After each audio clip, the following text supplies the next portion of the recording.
চোৱা আপুনি আহিলে কেতিয়াবা আহিলো বাৰু আপুনি অহাৰ কাৰণে ভালে হ'ল মইতো আহিছোৱে ভালৰ কাৰণে ছাৰ তো হয় বাৰু ইয়াৰে মোক পাইছে না ছাৰ বিশ্বাস কৰক in my very childhood A famous astrologer চেজ ডেট দ্য নিভা বৰুৱা যে মোৰ জন্ম হৈছে আনৰ ভালৰ কাৰণে মই য'ত যাম সেই মানুহখিনিৰ ভাল হ'ব সেই মানুহখিনিয়ে সদায় হাঁহি ফূৰ্তিকে থাকিব ৰ'ব মই সেইটো কথাক লৈ কোৱা নাই এই কাগজখন কমিশনাৰ ছাৰে বিচাৰিছে আপুনি আছে যেতিয়া আপুনিয়ে গুচি যাওক হ'ব হ'ব হ'ব এনেও পাৰ্থ সাৰথী মহন্ত ছাৰে কমিশনৰ দায়িত্ব লৈছে অভিনন্দন এটা জনাই আহিম ৰাইট বৰুৱা ছাৰ যোৱা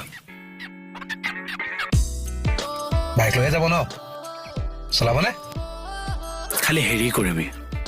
গেপটো মেইনটেইন কৰিবি ব্ৰেক মাৰোতে এনেকে হালি ঘপকে কান্ধত এনেকে ধৰি লৈ নাযাবি